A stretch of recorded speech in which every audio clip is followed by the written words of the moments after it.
I hope that none of those of you who have performed in this room will be upset if I say that we have never had a musician of such distinction here as Jordi Savall.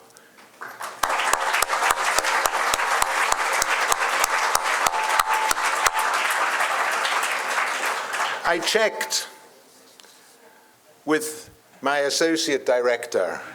I said, have we ever had as distinguished a musician here as Jordi Savall? You know, one may be blinded by emotion on an occasion such as this. She paused for a minute, and she said, well, Toscanini. I didn't quite know what to say. The one thing I knew that you could say was that certainly we have a little more grace and subtlety from Savall than from Toscanini. So she had another go, noting my discomfort. You know, we've had many Italians here over the years, and I have to say, of course, Toscanini was before my time in the 1930s. This building, as some of you know, was put up in 1928, so we have a long and complicated history. So at any rate, so she volunteered another name, Respighi. A bit closer, but still not Jordi Savall. So, you know, at the rate I'm going, I will faint at the end of my introduction. So I think that I just like to do the formal stuff first before I say just a few words. I know you want to hear Jordi Savall, but before I say a few words about him, I just want to thank those people who are responsible for organizing this event. Obviously, Rick, who is the Magister Elegantiae, as so often, has been instrumental in setting this up. But I especially want to thank François Carrel-Billard, who is the Associate Director of Columbia's European Institute. You know, the European Institute is going strong despite Trump's current views on the subject. We will resist till the end. So I want to thank François Carrel-Billard, who really initiated Mr. Savall's appearance at Columbia. I also want to thank Jason Baghdad, who is Associate Artistic Administrator at Carnegie Hall, who planned the link between Jordi Savall's visit and the symposium that is scheduled here on February the 13th. So we are going to have here a symposium on February the 13th, which will be run by Costantina Zanu and colleagues from Columbia. And then that will also inaugurate that will conclude the two-week festival, which opens the night after our event. Then I also want to thank Magdalena Baszewska, Director of Columbia's Music Performance Program, who, of course, will moderate this evening's discussions. And I want to thank, of course, the co-sponsors of this evening's event, the European Institute at Columbia, the Heyman Center for the Humanities, the Hispanic Institute for Latin American and Iberian Cultures. I speak fast because we want to get to the music.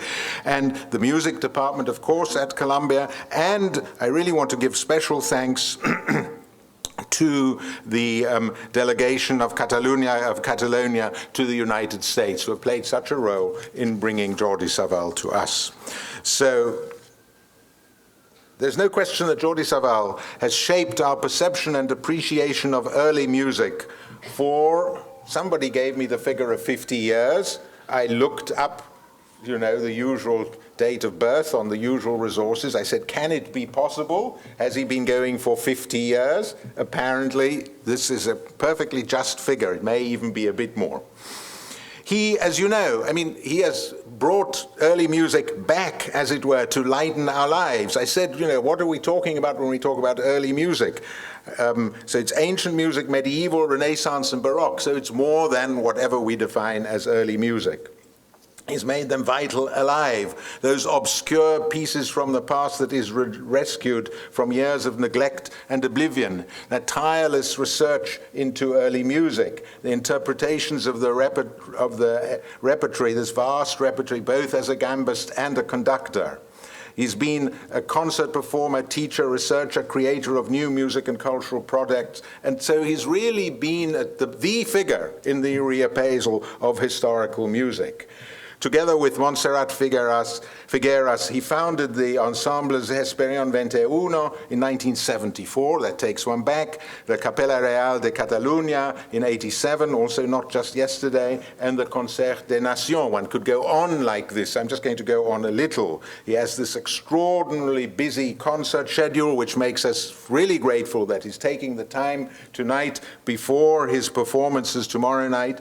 And the recordings come out at a vast pace, 6 a year. He has his own record label, Alia Vox, which he founded with Montserrat Figueras in 1998. And he's shown that early music can reach across cultural boundaries and social boundaries.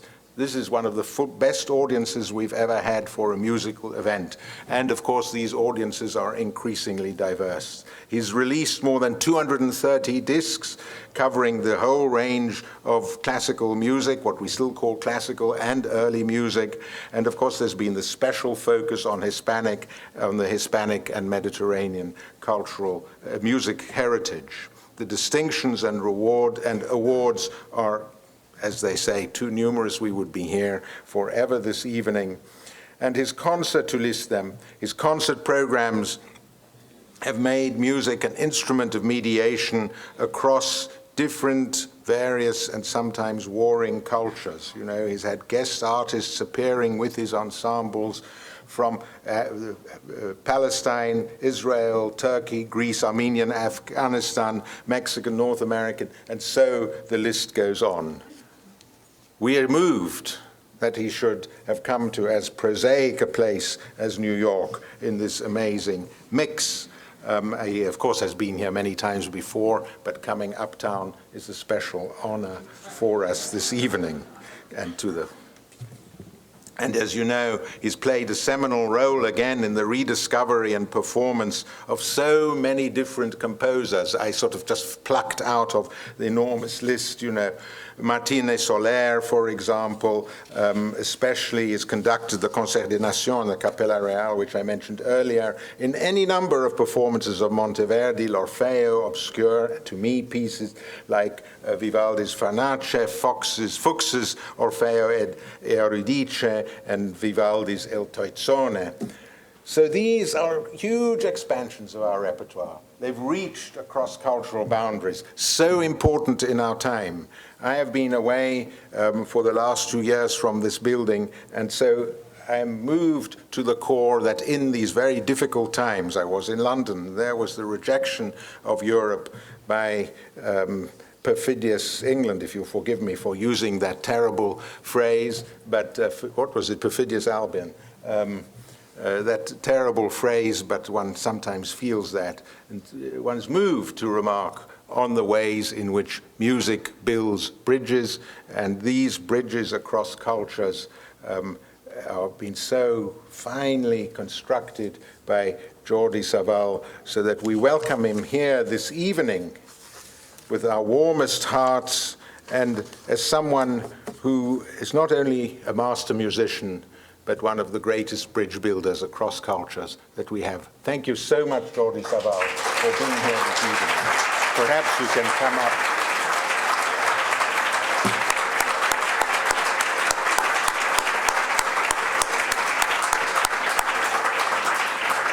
So now I'd simply like to invite Magdalena Blaszewska and Jordi Savall to come and sit here and to initiate the discussion. Maestro Savall, we are deeply honored by your presence with us tonight. I know for a fact that you have been working non-stop, having just arrived from Montreal, and you have just given an interview for WQXR, thanks to whom we will... Can you hear nothing at all? How is this? A little better? Oh, thank you. I was just saying how Maestro Savall has just arrived from Montreal, where he gave the North American premiere of the Serenissima program, and has just arrived at the Italian Academy and was immediately rushed to give an interview for radio. But one of the first things you said when you came in about the format of tonight's event is that you would love it to be a dialogue. Therefore, we should all consider ourselves lucky to be able to ask questions to Maestro Savall after we speak a little bit more about the program. So the idea of La Serenissima came as the first, it's a millennial project to you, and through representing the musical history of the Republic of Venice, you will not only be presenting the music of the Italian composers such as Vivaldi or Monteverdi, but you will also show the audience a large part of non-Western music that truly influenced the Venetian Republic to the point where you are even bringing a special group from Greece who will help you portray those early influences. Can we hear more about that? Well, before I answer to this, every time I'm in a sort of situation trying to explain about music, I remember the history by Robert Schumann, maybe you know. After a concert in a private house, the woman who invited him to play asked the maestro, can you explain us what you try to say with this beautiful sonata that you have played? And Robert Schumann said, yes. And he goes to the piano and say this, and start to play the sonata again. But we can explain many things about the music. What the music explains, we can only hear with the music. All this history about this project has started in conversations that I was having with the director of the festival by Utrecht, Shabby van Dam, and with the director of the Carnegie Hall, friend Jeremy. And we were talking about the possibility to do a festival dedicated to the Republic of Venice, and talking what programs, what music.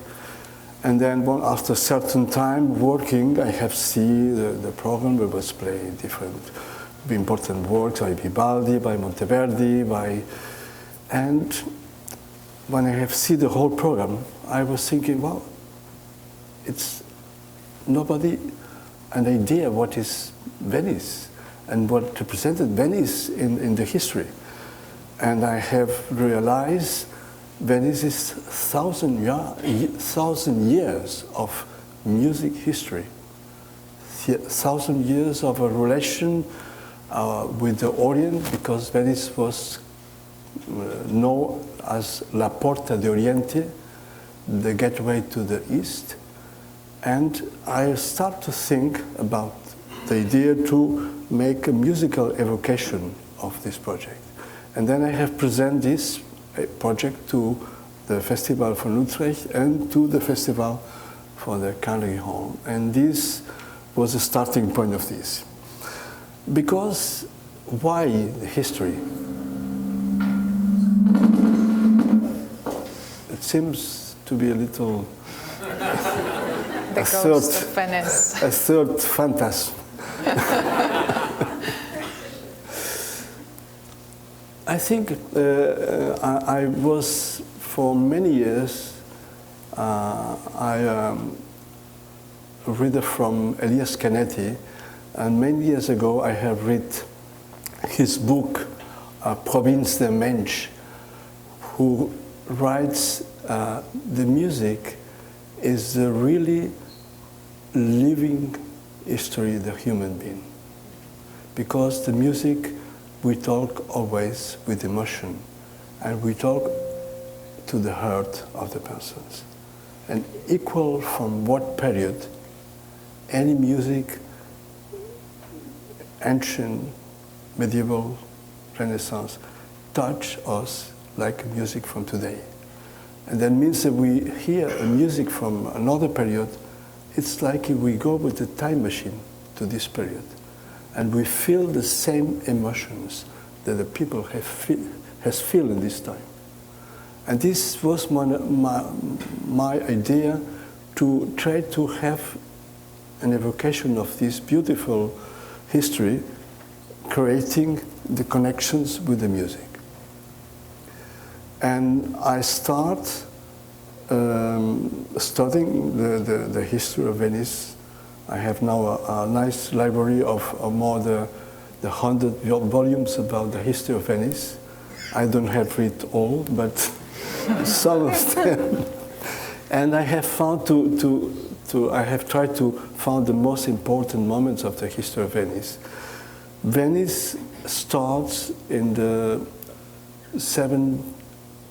about the middle of the 700s, when some Byzantine people was in the north of Italy.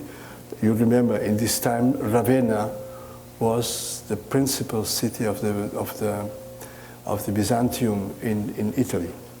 North of Ravenna was the small islands from what now it's Venice, but was nothing there. And these Byzantine people, they go there to preserve from the invasion of the barbars and create the city of Venice. 100 years later, they bring the supposed relics of St. Mark, and then they found the construction to the Basilica San Marco. And then start the first Republic of Venice.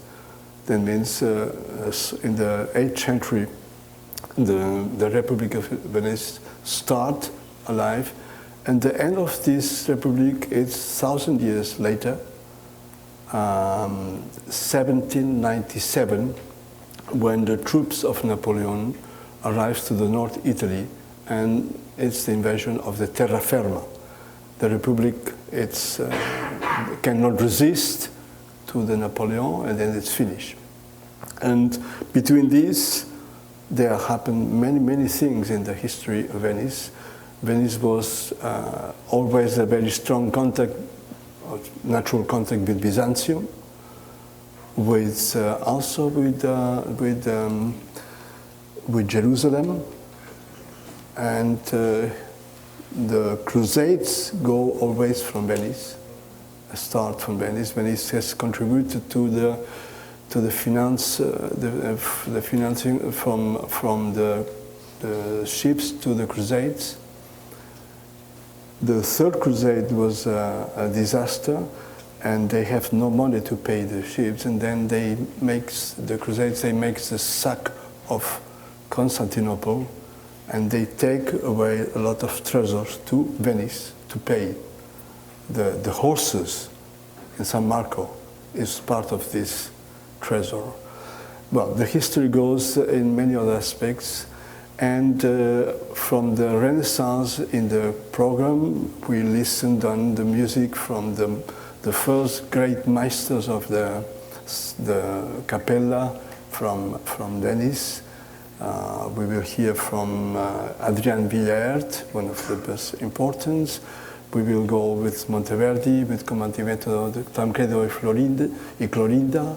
We will hear, of course, Vivaldi, with the music he composed for the marriage of Louis XV.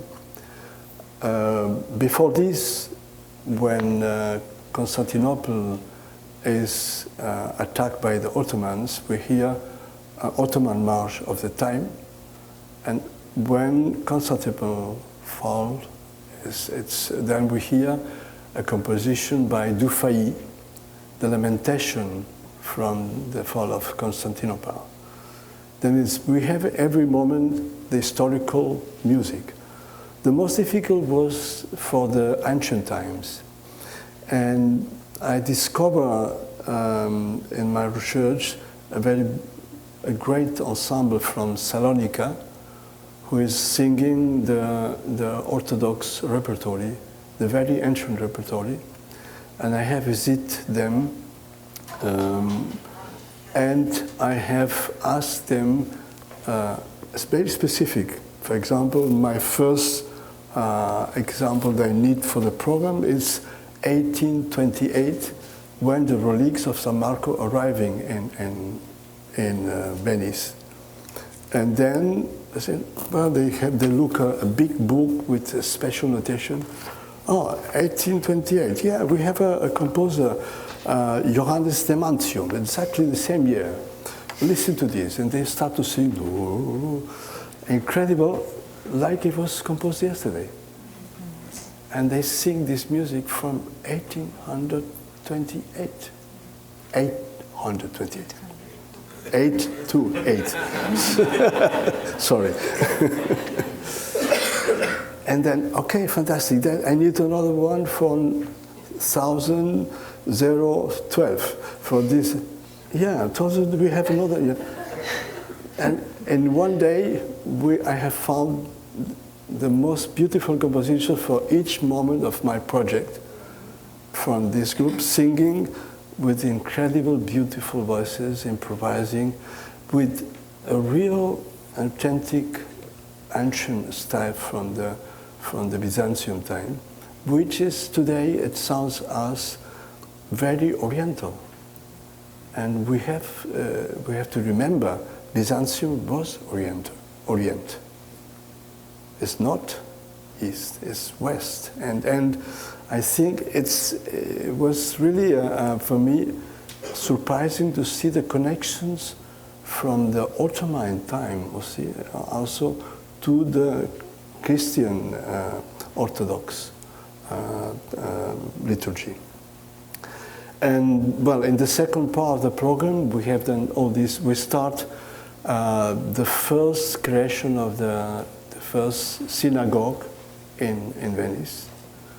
Venice was a place where everybody was welcome, and especially the commercial people. And the Jewish people was very good commerciants, and they have been they was of course first in the ghetto, as in the many cities. But for this we sing, for example, in the program, a beautiful psalm from Salomone Rossi in Hebrew, which is incredible, beautiful music. We listen later a Villanesca by Billard, the Combattimento by Monteverdi. When Venice goes to the first places in Africa, we listen some African music. A certain moment, it's a visit from Persia in Venice to establish connections. We listen to music from Persia also. And later, after this march, Turkish march, we listen in the first part. In the second part, I take the occasion from when Mozart is visiting Venice in 1971, and you will be surprised. You will listen the alla turca by Mozart, but not as a piano sonata, like as we know normally, but as orchestra piece, play also with Turkish instruments. Then play with kanun, with oud, and sounds incredible. Sounds really, it was like composed for this.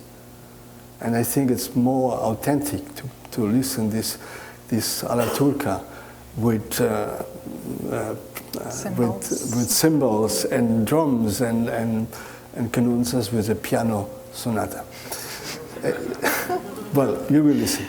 And we finished the project with the French Revolution. To remember the French Revolution, we sing a song, a revolution song, which is a song taking ironically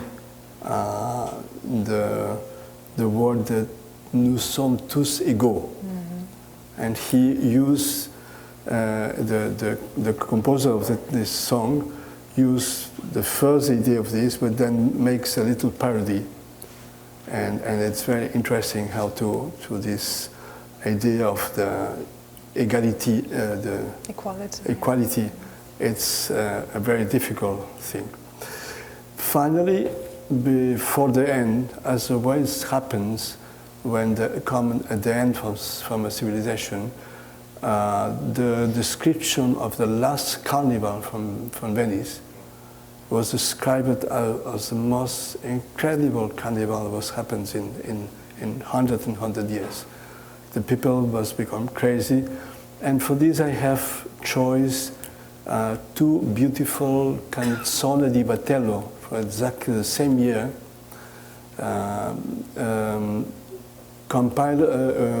printed in London by Adolf Hasse, who was the maestro di capella della Fenice in this time. And this gives, I think, a very beautiful atmosphere from this carnival, from this last carnival before the end. And for the end, I was really a little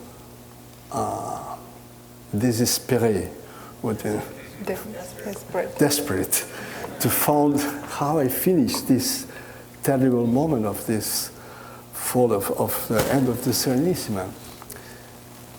By chance, I found in Paris a manuscript from an Italian composer who was in Paris in this time. He composed a version for 4 men voices from an arrangement of the slow movement of the 7th and the march of the 5th, and from Beethoven. La nuit est sombre, a text from revolutionary text, and I found this arrangement so incredible, and this gives exactly the perfect dramatic atmosphere to make the combination from the French Revolution to this end dramatic of the Venice. And it is also very surprising to hear Beethoven, some 2 fragments from symphonies from Beethoven in a vocal version, in French. It's something unbelievable. I think you will be surprised too. I'm surprised every night myself. And this is the whole. Perfect. No, I will say before we continue the conversation, when I finished my first project, I realized with the selection of historical moments and the music, I realized there was over 4 hours of music. And in fact, the first concerts we do last year, the duration of the concert was 3 hours. And I have made a great effort to concentrate the music for the concert tomorrow in 50 minutes the first part and 1 hour the second part. But the history is like this. We cannot concentrate so much without losing important information. Well, I am sure that if you were to come every year to present repertoire from La Serenissima, you would be welcomed with great enthusiasm, not only in New York, but all over the world. You had mentioned the music of the Byzantium and the musicians improvising in the original style, and I am sure that a lot of the music that you heard from the year 828 was passed on in the oral tradition, so there was no real notation for it, or if there was any, it was very skeletal. How does it inform you as a performer of these various ways of improvising that then make their way to the Western music as well, especially in the case of Venice? Well, one of the things to take in consideration with Oriental, I don't know.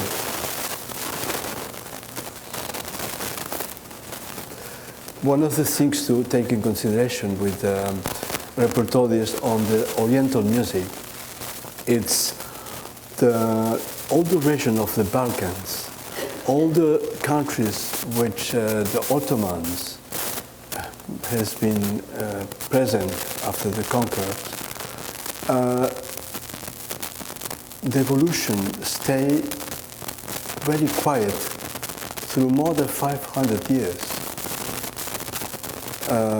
If you listen today a song, a Balkan song from Serbia, from Bosnia, from Bulgaria, they sing today the same songs they have sung 500 years ago. In the same way, they play the same instruments. They play the same instruments with the same ornamentations, with the same improvisations. Of course, every performance brings a little bit things, new things. And the art is never fixed. It's always something changing. But it's not like in Occident, a real evolution to a supposed progress. We, Occident, we go always taking to do better. We change instruments, we construct new instruments, new different. We have today, this is an instrument from 1500. Do you see an instrument like this in the modern orchestra? No. There's no space for this in a modern orchestra. And this is a beautiful instrument and has a special sound. And I saved this instrument because there was a luthier in Rome who has this from his family, and he gives to me because he loves how I play the viola. But otherwise, this instrument was transformed in a modern viola, and the sound was completely different. And contrary, in the Oriental music, they still continue to play the same canons, the same ouds. It's constructed in the same way with more or less different ornamentations. And this makes possible to perform music from 1800, 800, 900, 1000, in a style which is corresponding in a certain idea of the style of the time. When I have started to play medieval music 50 years ago in the Schola Cantorum in Basel, it was for us young musicians studying in the conservatory. I have spent 9 years of my life when I have started to study conservatory, studying the music by Haydn, by Mozart, by Beethoven, by Schumann, by Brahms, by Haydn. And then when I start to play medieval music, I have too much information that was not at all necessary. I have to start to wash my and take away all these concepts of harmonies, contrapunct, evolution, and play simply a melody and improvising on this melody. And who has helped me to learn this? A friend from Agadir, another friend from Istanbul. And these musicians, with his oud, they start to play with me a Cantiga de Santa Maria, a troubadour song, and I have played this beautiful. And I have started to learn how to play this music because for them to play a melody and to ornament this melody and to create a world of beauty and emotion simply with the ornamentation was something natural. And this is what we can make bridges with these musicians. And this is why I started so many years ago to be convinced that we can establish really bridges when we do music from medieval times. Because at the moment that we in Occident start to compose music in different parts, and with counterpoint, with harmonies, then our style of music is different. We cannot talk with the same way. We cannot do in same times a Bach aria and play the oud and the canon. This goes not together. It's impossible. But we can play together Cantiga de Santa Maria, a song of the Libre Maid de Montserrat, a troubadour song, a Minnesänger song, everything from the 800s, from the 8th century until the 13th, beginning of the 14th, we can play together with all the Oriental musicians perfectly. And this is, I think, what we can create with this music. For this, for this project, I have my musicians from Armenia, from Greece, and Istanbul. They help in these moments we need Oriental music.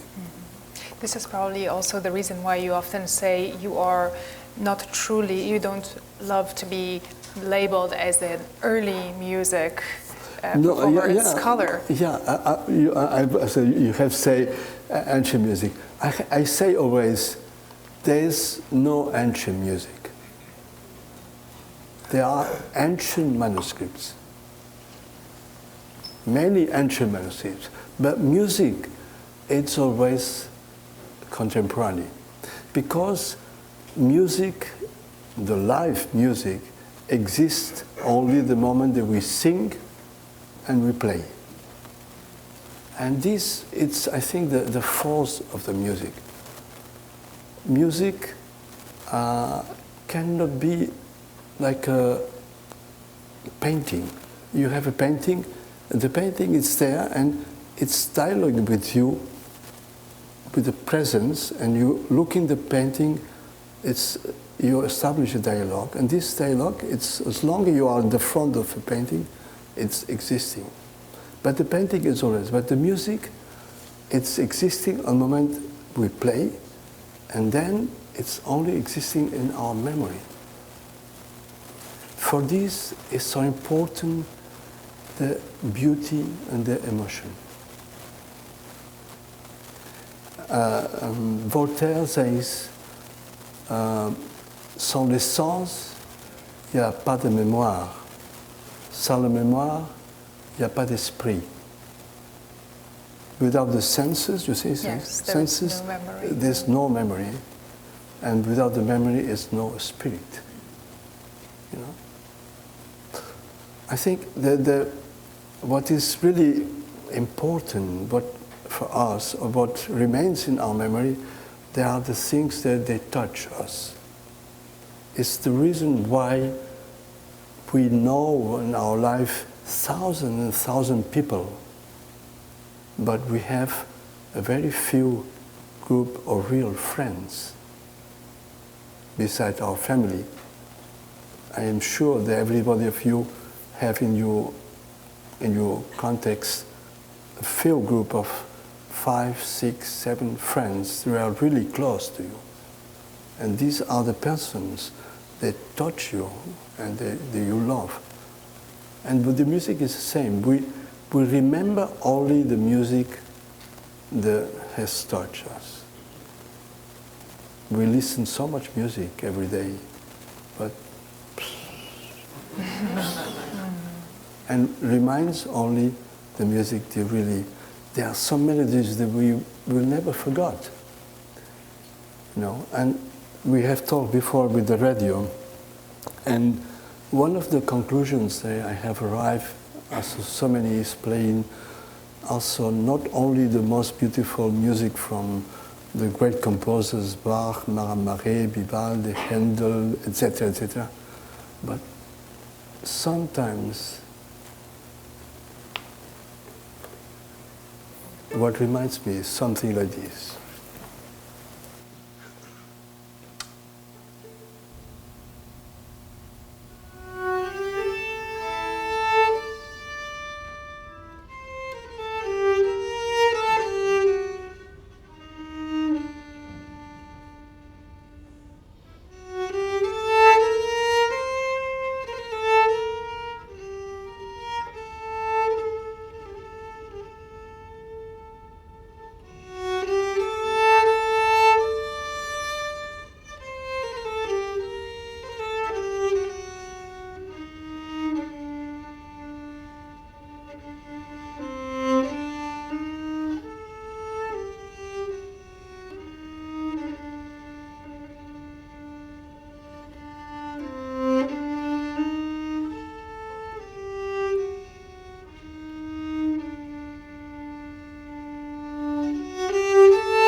¿Por qué lloras, Blanca Niña? A Sephardic song.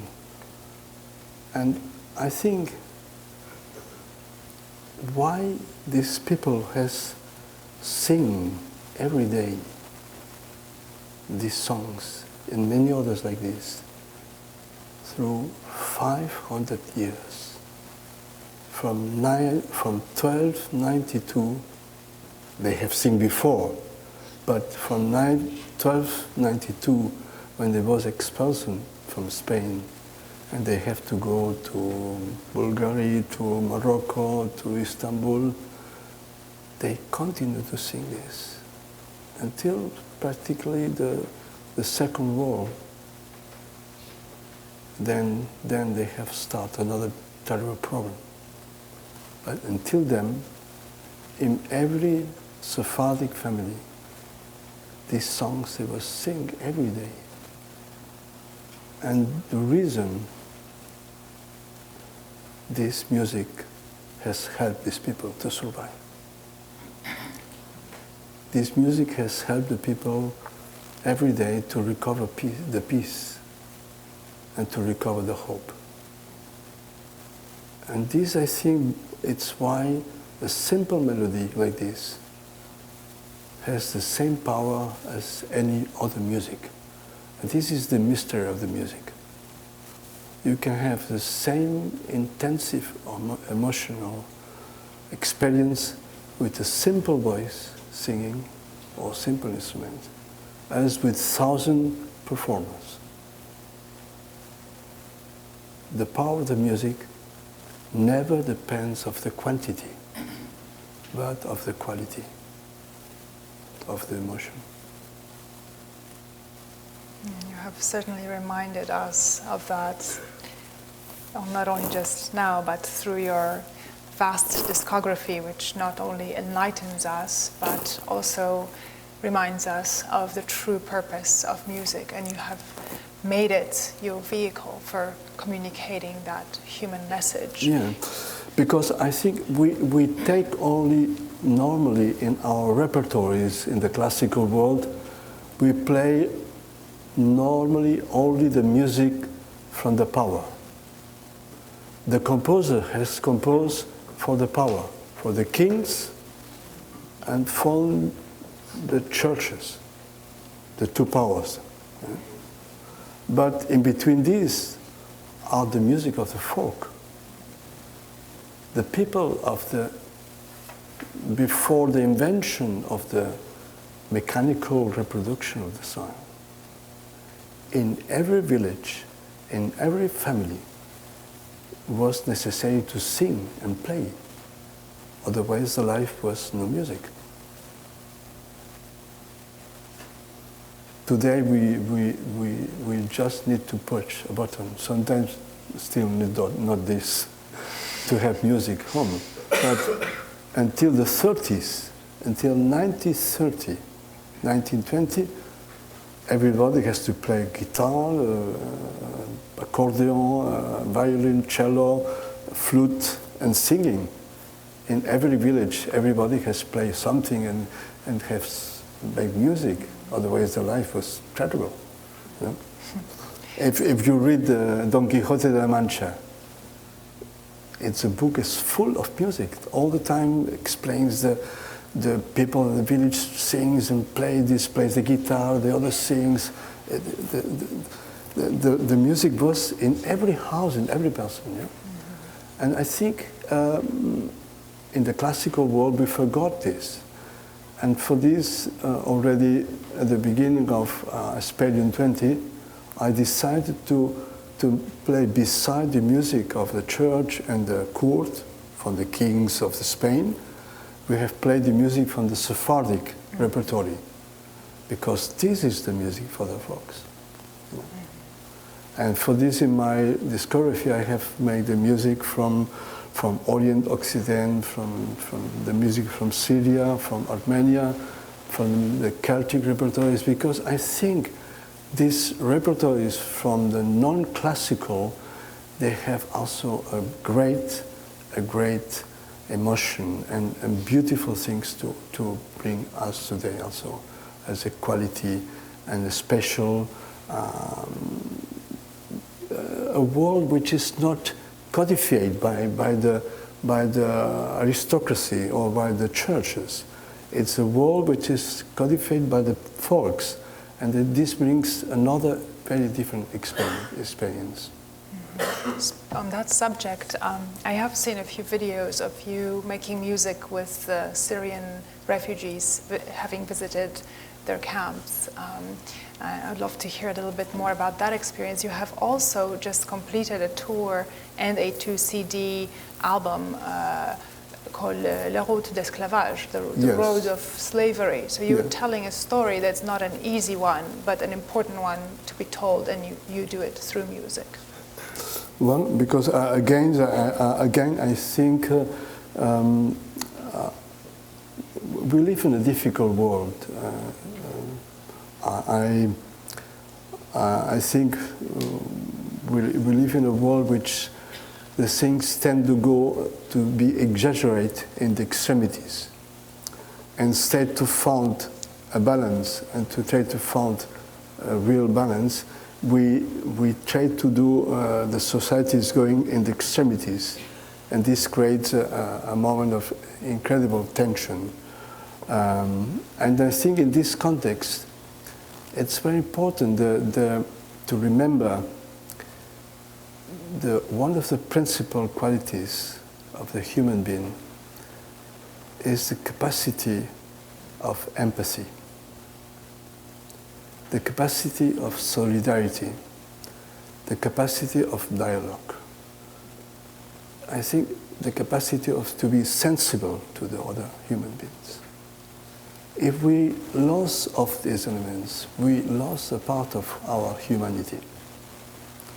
And I think in these essential elements that we need in the moment of the education of the young people, I think the music and the culture in general has a very important function because through the music, when we do music, we share something essential.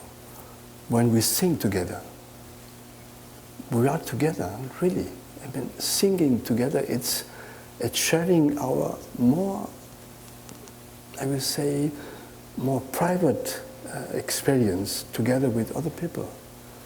And I think singing together or making music together, it's one of the best ways to educate the young people to be more sensitive and more solidary with other people.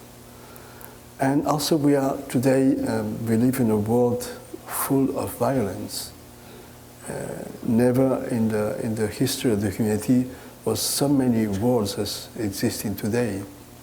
And these different wars exist in the world, they create a lot of suffering of people, a lot of destruction, a lot of death of innocent people. And they create also a lot of sometimes desire of vengeance, of vengeance, you know. And well, we can difficultly stop the terror, which is sometimes happens anywhere. But I think the reaction that we see sometimes against all these situations, it's simply to avoir peur, to be angry. Yeah. I think anger is not a good reaction. We have to be protecting our values, but we have to be clear. The only way to be evolution in the context of a civilization is to be ready to be solidary and to be in dialogue with other cultures.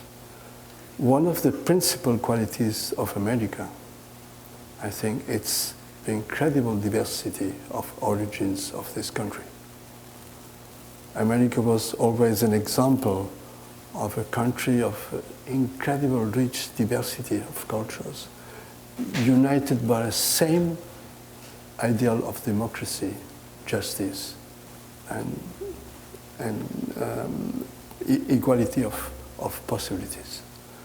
And I hope really that this will remain an example for the world, independent what happens today. Your words strike a chord in all our hearts, I think, more strongly over the past few weeks than probably ever before during our lifetimes, and we are very grateful for those. And I'm wondering whether this would be a good time now to open a dialogue and take a few questions from the audience. I know you are terribly jet lagged, but if we could take a few questions.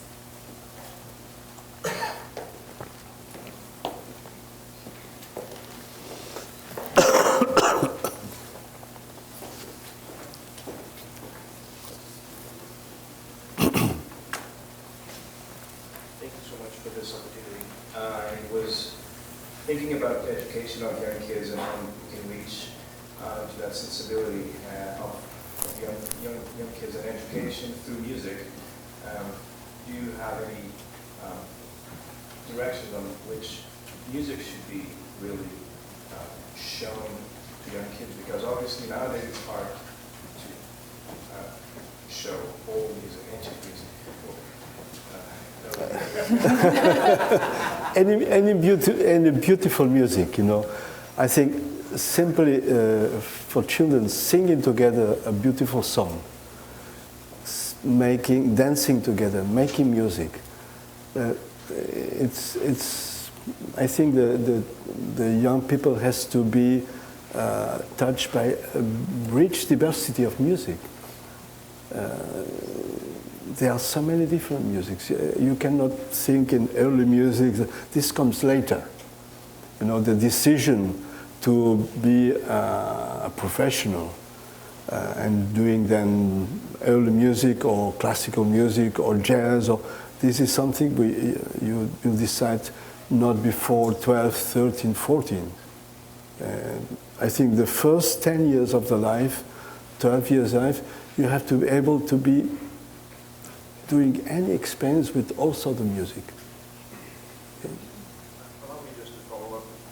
Allow me just to follow up on that question, because it was a very simple question, but in a child, the developing brain is more prone to softer and kinder things and values and images and music when it's young and tender. And I was thinking, when you were saying that although music is thousands of years old, or is as old as humanity, our brains also changed during our humanity and our frontal cortex and our amygdala and where you feel emotions. But when the way we hear music has become far more cerebral, just think of Pierre Boulez and the receptiveness of a more complex cerebral music is also due to a more developed brain. Is this a very provocative question? Well, I think we are away from the central thing. You know, when we born, a children, it's an open, it's a screen, but it's nothing written. It's the first experience is already in the last weeks when we start to be sensitive what happens outside. Yeah? We discover already in the 3rd weeks before we born, the fetus is always sensitive to the music. The fetus reacts to the music. When a mother goes with a baby like this in a concert, the children sometimes start to because he's listening to the music and he's excited to the music. Yeah? The music, it's the first language that we learn when we born. When we are outside and the mother says, "Oh, you beautiful, beautiful. Oh, you're so nice." Do you think the children understand the words? No. The children understand not what, but he understands the music.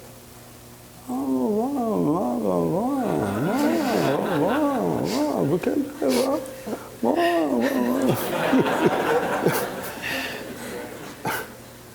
This is the essential thing. Eh? We can say, "Oh, you are crazy." It doesn't matter. Another thing, I have visited 1 year ago, a friend was dying by dementia, and he was not recognizing anymore anything. And the moment I have played a song, says, "Ah, Sephardic song." Forgot everything, but the music remains. Because the music is in a part of our brain, which is the last part of we lost the frontier. That means how important is the music for the human being. And the first beautiful lesson of love, of, I would say, teaching, pedagogical medicine, it's a lullaby. When the father or the mother sings to the children a lullaby, we start creating the first base of a human being. And I can assure you, the children, they have been the chance to hear his mother, his father singing often lullabies. They are people much more sensitive and much more healthy. Yeah, we have some. Boulez, it comes much, much later.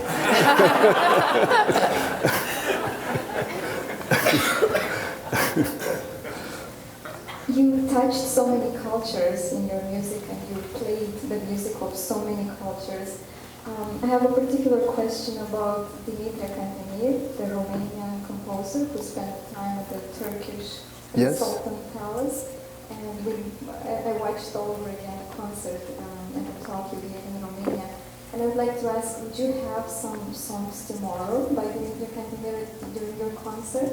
And would you tell us more about that experience and playing his music? Thank you. We play tomorrow one of the Makams, Nikrit's March, from the manuscript of the Cantemir. It's one of the march, of the Turkish march. This is one exception for the people they don't know about Dimitri Cantemir. Dimitri Cantemir was the son from the king of Macedonia in this time by the power of the Ottomans.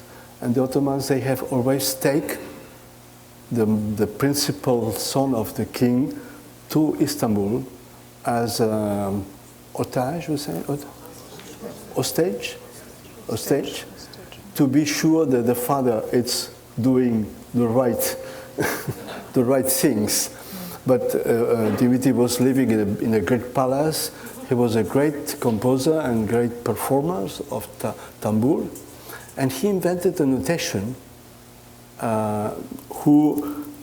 based on the tambour, which is a big lute with a lot of divisions.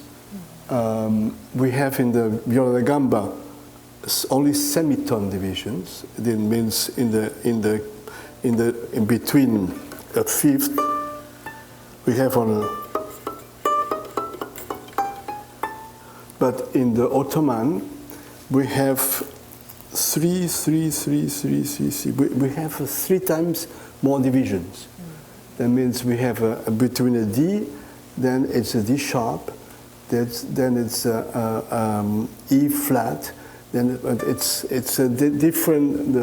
What they say the makams. The tonalities are different, and he takes the notation to notate exactly the height of the notes, and then the exactly rhythmical constructions. And the rhythmical constructions are sometimes very complicated. And this is something very special in the Oriental music, which normally is conserved through oral tradition. And there are very few manuscripts like this. And Dimitri Cantemir is great because he has composed and has taken also very ancient makams in this his collection of 1698. So these things can be taught mostly by doing. Yes. You can't really, study No, but traces. the manuscript gives you exactly precise the rhythms. The rhythmical combinations are very complicated. Sometimes 48 to 12, 10, 5th. We have in the modern, in the Occidental notations, we have measures in 2, in 3, in 4, in 6. In the Oriental music, we have music in 2, in 3, in 4, in 5, in 6, 7, 10, 11, 12, 13, any combinations. We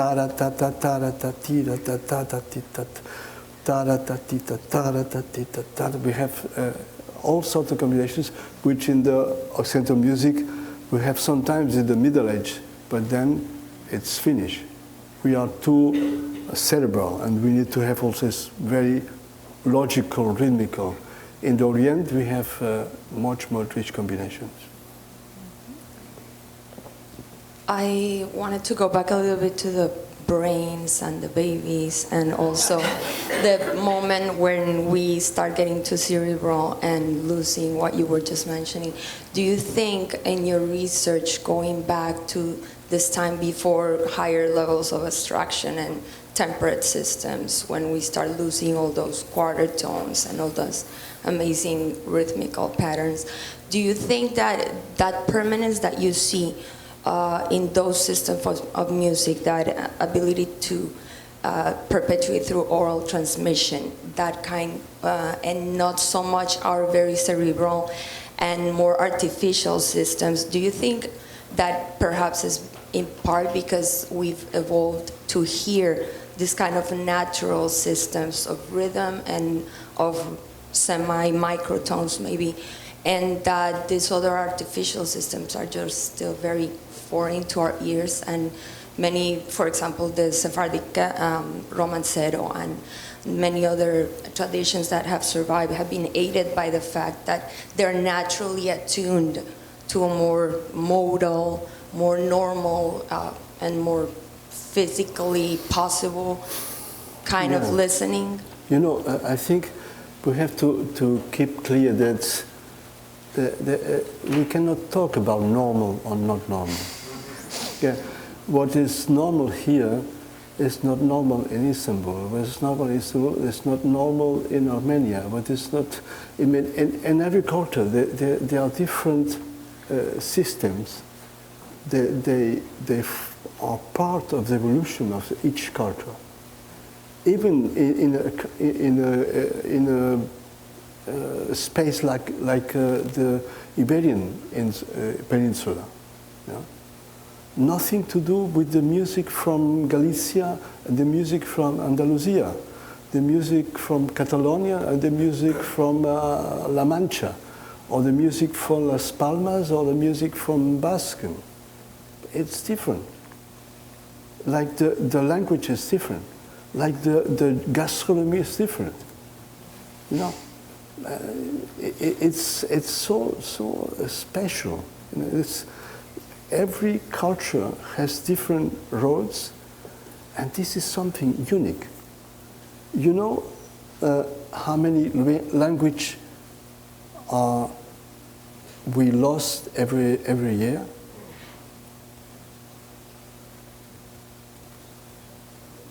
I think last year there was 5,000 languages in the world that have been finished. In the last 50 years, there are thousands of languages that were spoken by communities, by people, finished. I think we are not conscious how easy it is to destroy important elements of the culture. We conserve only the things that we really love. And to conserve something, I think we have to be active. As you know, I'm Catalan, and I love the Spanish language. I speak Spanish everywhere, and I feel home, Sevilla and Compostela. But I like to speak Catalan with my friends and read in Catalan. And I'm happy to say, when I'm here, to say I'm Catalan, and my culture is Catalan. But at the same time, I'm a citizen of Europe, and I'm a citizen of the world, and I feel home in Venice, in Hamburg, in London, in Utrecht, in anywhere. But I think in a global world, we need to be conscient that only if we defend our qualities, we will survive as a human culture. I think this is important. It's so easy. The global evolution destroys every day thousands of important things. And for this, I think it's important to be conscious that all the particular things that makes a culture existing has to be conserved by the people concerned by this culture. But this is not against another culture. It's simply conserving a quality. And this means also respect from other cultures and accepting the diversity. It's one of the most important qualities of, I think, in living together. Before we ask the last question, may I sneak one in on a very practical level from a point of view of a music student who there's so many millions of us imbued in a tradition of playing Haydn and Brahms. What would you say to these young people? As you said, you were being in Basel, you opened your mind and you cleared the slate to open yourself to the music of the Middle Ages. What would you say to the millennials who are tied to their phones about how to open their heart to the music more at large, and to be able to bring to the audiences that intimacy that you brought to us earlier today? But I think that what I will say to young people, it's the only way to make real experience is to do yourself. If you like to have an experience in music, try to learn to sing, to play one instrument. I think this is the best way to don't expect it to be only the music, listen records, listen concerts. No, try to do yourself singing, playing, enjoy to do something. I think this is the first, what you can do yourself, it's always more rich and more important as when you listen to a recording. I'm sell records, but I will say playing music yourself and sing yourself, it's always more rich as only listen to the others. Thank you. And I would say to young people, do any music, but do only the music that you like. Mm-hmm. Do the music that you like. Don't sing a song if you don't like. We have time for one last question. Thank you so much, Mr. Savall. I'm a gambist, and I've enjoyed and have been inspired by your recordings for many years, and it's very beautiful to hear you speak tonight. You have made the discovery of ancient music such an imperative part of the project of playing ancient music. And I wonder what words you have to those of us today who are undertaking the same project. I'm sorry, I don't understand what's the question. I'm curious about your words to the upcoming generation of early musicians, those of us playing old music. Is it necessary for us to prosper, to discover old music, or can we survive by playing the music that older generations have already discovered? If I understand well, if you can survive playing the same music, That's all, yes. So in other words, is this what you're saying, that the music of the Baroque and pre-Baroque has become mainstream? Is that what you mean? I just wonder how much a part of the project of playing old music to you is the discovery of music, of the manuscript? I can. There's many things to discover still. There's a lot of music to discover, but every music, it's waiting for to be discovered, because there's no one final interpretation. That's not existing. Il n'y a pas d'interprétation finale. Any music, it's waiting for a human performer making the best performing. The music will never ending as long there are human persons ready to sing and to play and sing better, you know. It's a question of it's a question of, I think, every human being is something unique, and every performer is something unique, and any performance will be something different. We can never repeat the same way to perform, even myself, you know. And then for a young musician, it's no problem. He can play the Folie d'Espagne by Marais in so many different ways.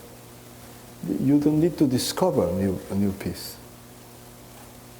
But still, there are things you can discover. There are thousands of pieces in libraries nobody has played. You know, but it demands time. Time and a lot of patience. What people forgot, I see sometimes, I have taught in Basel 25 years, and I was always surprised. My student has make last year the final examination. I found my student one later. Oh, I'm so far decided, but I have not finished my recording. I said, well, I'm sorry, I have studied from 1965 to 1975, 10 years. I have worked every year, 8 hours every day, and I have do my first recording 10 years later. Today, if a student finishes and do his recording in the next month, he found his career a disaster. Art demands a lot of passion, time, and time. And this is the only way. You cannot force the evolution, because be an artist is to be involved in a process which takes a lot of time. It has to be a process when your soul and your body, it's coming with the music in a unity. And this is something that takes a long time. I have only an example to follow in another separate, different world, but it's very similar. In the art of bowing by the Zen philosophy. You know, the art of tir à l'archer in the Zen. Archer, yes. Yeah? A person who has to learn to be an archer in the Zen can take also 10 years of his life to learn this. And he learns to do a lot of exercise, to be strong, to be flexible, to be in rhythm, to be balanced, and then after 10 years takes the bow without doing anything. But it's 10 years you learn a lot of things, also making yourself free and relaxing. Music is the same. You have to have the instrument and play like it's something natural coming from your side. Okay? We're so grateful for your words, I will reminding finish us with a all. small improvisation.